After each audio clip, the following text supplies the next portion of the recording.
Start.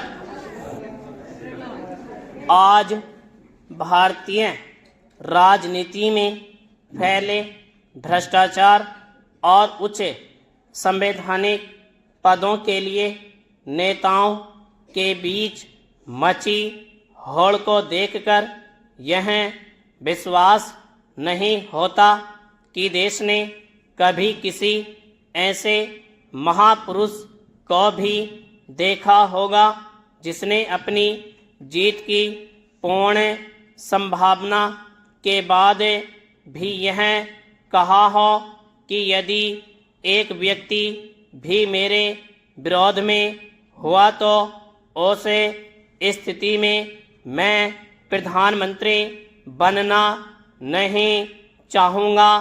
Bharat के दूसरे प्रधानमंत्री श्री लाल बहादुर शास्त्री ऐसे ही महान राजनेता थे जिनके लिए पद नहीं बल्कि देश का हित सर्वोपरि था।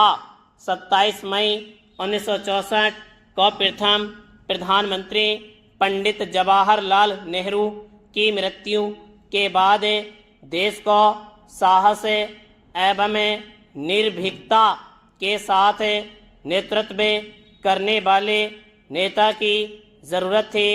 जब प्रधानमंत्री पद के दावेदार के रूप में मोरारजी देसाई और जगजीवन राम जैसे नेता सामने आए तो इस पद के गरिमा और प्रजातांत्रिक मूल्यों को देखते हुए शास्त्री जी ने चुनाव में भाग लेने से स्पष्ट इनकार कर दिया।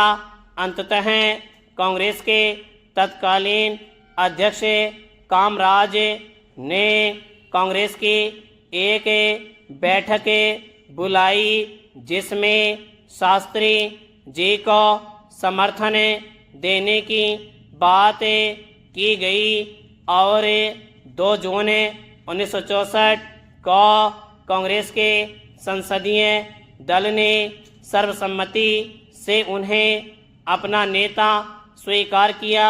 इस तरह 9 जून 1964 को लाल बहादुर शास्त्री देश के दूसरे प्रधानमंत्री बनाए गए।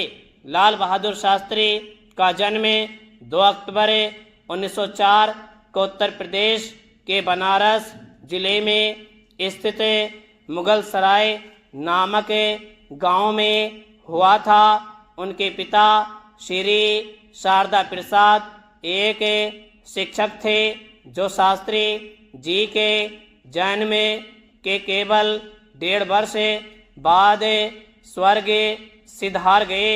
इसके बाद उनकी मां राम दुलारी देवी उनको लेकर अपने मायके चली गईं। शास्त्री जी की प्रारंभिक शिक्षा उनके नाना के घर पर ही हुई।